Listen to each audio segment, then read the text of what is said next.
Good morning, everybody. My name is Bill Pletz, a.k.a. the Pancake Man. And why? Well, it's pretty obvious.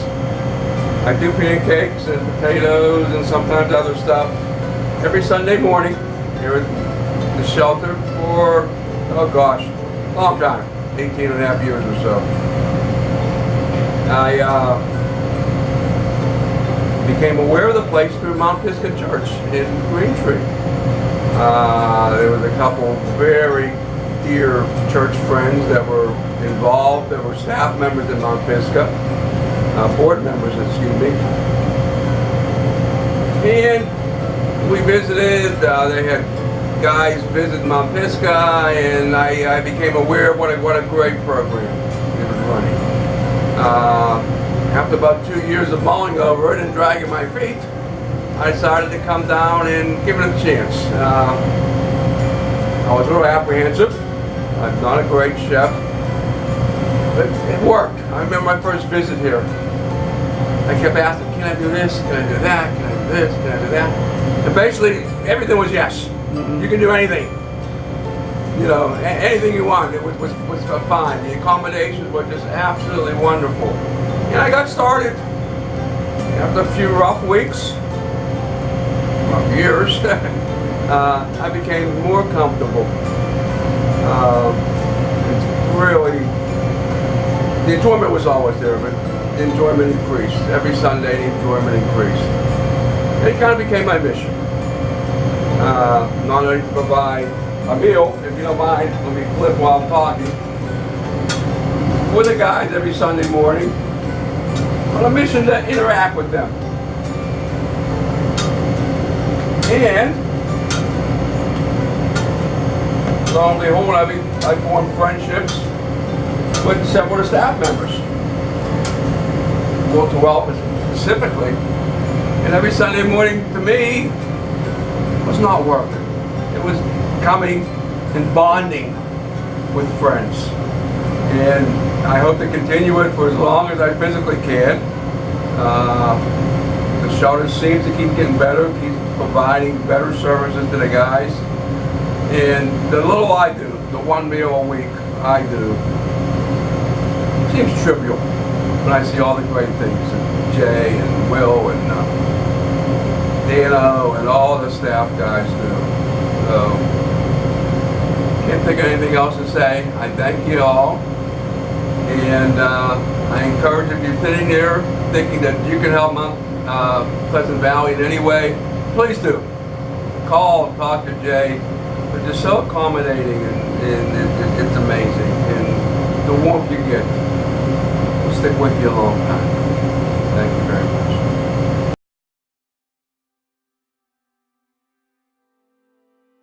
My name's Matt Richards. I'm a Life Scout in Troop 138. We do a lot of community service projects, some of which include cleaning up a local road from debris and clutter that will get on it through the months of use. We host a couple spaghetti dinners, and we will, typically send a couple scouts to help out with those, to participate in those. We do electronics drives, we do car washes, we'll do pancake breakfasts. We do a lot of food drives as well. We'll contribute to our local food bank, St. Rayfield's Food Bank, and through our local food bank, which is the Bethlehem Lutheran Food Bank.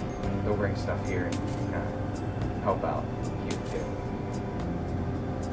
I'm Stephen Granesco from Troop 138. I am also a Life Scout. And in addition to all of those other projects and community service stuff we've done in the past, we have various Eagle Scout projects that we worked on, such as one of them was we redid some concrete in front of the Bay local school and put some benches there for people to rest at. Another big project was we redid the entire baptistry at St. Rachel's Church. That was a big project, and it looks phenomenal. We do these projects not only to better ourselves as scouts, but to better the community that we live in as a whole. Hi, I'm Larry Royce. I'm the Scoutmaster of Troop 138, and we do have a fine group of young men here who are willing to help out wherever they are needed. as Matthew and Stephen mentioned about some of the projects we do. We also participate in the annual Scouting for Food project, which involves scout troops and Cub Scout packs from all over Allegheny County and in the surrounding counties to collect food to be distributed throughout the area for those that are in need. Every day we do our good turn to help our fellow neighbors and friends.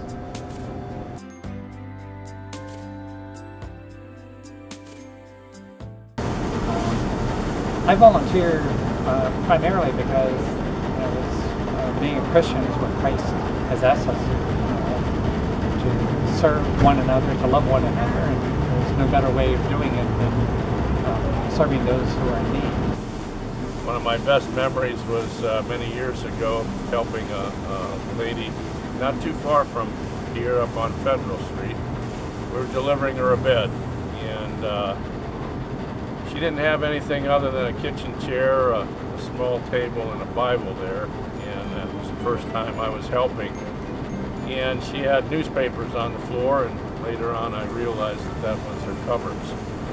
So we got her a bed, and that was the first time I'd been exposed to that type of a person that was poor, and it was a real eye-opener for me. And what I realized was the program was a lot more than just the furniture.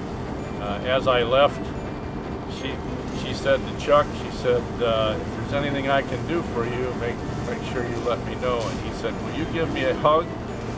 And as she hugged him, tears were running down her eyes, and he lit up like a Christmas tree. I realized it was a lot more than just food and furniture. It was about the people. Yes, this is what we're called to do as Christians, and this is a big part of why we do what we do. I'm Father John Wachowski, pastor of St. Sebastian Parish. I've been pastor here for about 8.5 years, and upon coming here, I was really surprised and pleased to see that there was this wonderful ministry called Spark of Hope. The more I learned about it, the more I was impressed at the work it does. To my knowledge, it is unique because it is the only program of its kind. I don't know of any other parish or church that has this kind of a ministry, and it serves so many people, and it does so much good. And the workers that we have, there's probably, I think, 30 or 40 of them that participate in this at different times and in different ways. It is largely supported by the people of this parish. We have a second collection in every month that has 5 Sundays. The second collection on that 5th Sunday is for the Spark of Hope. And that is always a very healthy collection because the people of this parish know what this ministry does and they fully support it. So we are very proud of this ministry, and we're very happy to continue to support it as much as we can. Spark of Hope is one of a number of ministries that we have for those who have various needs. We have a food pantry here. We have something called the Giving Tree. We have we help out. We have what's called Project Hope Appalachia with our young people that travel for a week to Appalachia. We have our diocese has a mission in Chimbote, Peru that we're also supportive of. And we have Our Ladies of Charity here. We have St. Vincent de Paul Society. We have so many things that do things for others. And so this parish, one of the many reasons I'm so proud to be here is because they understand the meaning of outreach. And they continue to follow the gospel message, which is to look beyond our own horizons and to see the needs of others.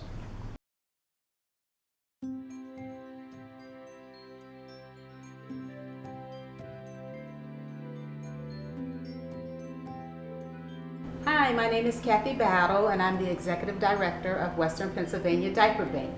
And I know most of you have probably not have heard of diaper banks, but diaper banks have been around a while, and they're slowly moving this way. My husband is the founder of the Western Pennsylvania Diaper Bank, and what he did, he worked with a lot of families, mothers in particular, in an after-school program that has children and babies. And he asked them, what could we do for you that no one else is doing? And he said, they all said diapers, just like a song. And I specifically remember telling him that I've never heard of such. Everybody buys their own diapers. But then he kept talking about it because he kept hearing the need. And so after investigating, I found out the need for diapers, and we started a diaper bank here in Western Pennsylvania. Now, 1 in 3 American families are struggling to provide diapers for their babies. And what that means is that they cannot afford to keep their babies clean, healthy, or dry. And the moms want to keep their babies clean, but they're having to choose between buying food or buying diapers, paying a bill or buying diapers, or buying some other household stuff than buying diapers.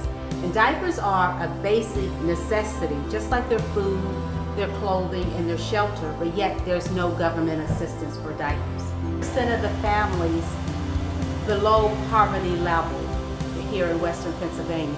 So what we do is we collect, we store, and we distribute the diapers to agencies, which in turn give them to families in need.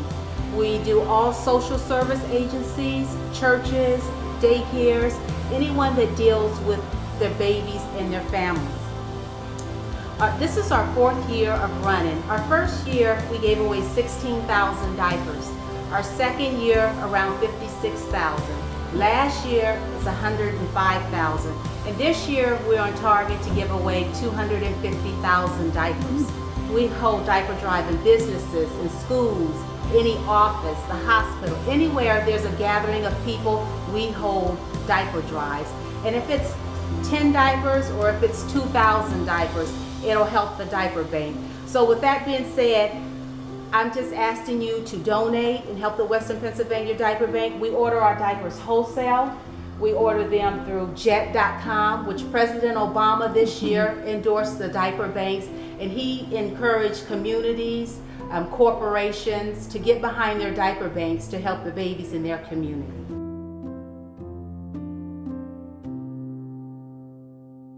I'm Alex Hawkins, and I was a resident at Pleasant Valley, which it was an experience that really helped me a lot, changed my life. In fact, as a matter of fact, it saved my life.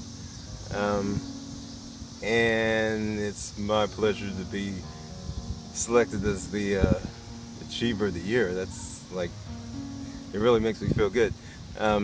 Because this was a life and death matter. Actually, it was very serious. Homelessness can result in bad things. So I was just happy to get a roof over my head and get employment. And I didn't expect to be selected as Achiever of the Year, but that's really great. The whole process was, well, I can't say the whole process was great, but a lot of it was. It's life, and it takes blood, sweat, and tears. Although I didn't cry, you know. That's one thing, you know, I thought that would happen, but it didn't. And throughout the whole experience of homelessness, it was just that I was doing really well. A lot of homeless cases aren't what people would think it would be. I mean, in my case, I've always had that work ethic and all that, and I was doing great with my finances, my health. And then all of a sudden the rug came out from underneath me, and I mean, I bottomed out in a way that I never had before. It was just my total bottom worst experience of my life, I guess. And I found myself evicted from my apartment on January 1st. It was, I mean, that's the worst way you can bring in the new year, except for being in prison. So it could have been worse, I guess. But that was bad, and it was bad weather too. I mean, it was like the whole series of days where it was like 29 below zero and all that. The one thing I managed, I lost everything. And I mean, I had accumulated all these things over the years.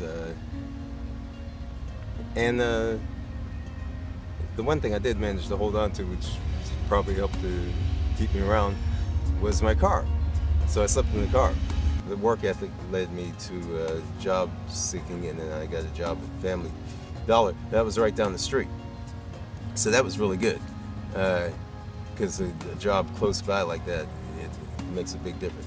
So I took the work ethic there, and I was going to stay there too long, but I mean, I appreciate the fact that they hired me, first of all, because it wasn't easy. All these people were saying no, no, no, no, no. And it didn't help that I was living in a shelter too. I mean, I didn't tell them I was in a shelter, but they could, look at the address and tell. If you have a job at Family Dollar and you live in the YMCA, that's not too impressive. But if you come from where I came from and what I've been through, that's a good thing. And so that takes us up to the present, where still at Family Dollar, I'm still, work. I get more hours than anybody else, except for the manager. But he's on salary, so when he works extra hours, he just gets, flat salary. Where anytime I work extra hours, I get overtime, and that's a real good bonus. So I have nice checks, and I try to save me and make the most of it.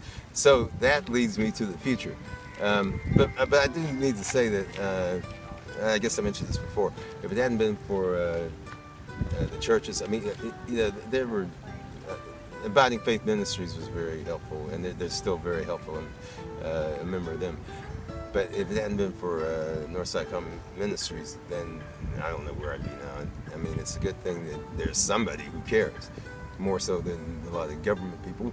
Maybe not all, but it's just some people who really care, and there are a lot of homeless people who, if you give them a chance, then they're gonna make something of themselves.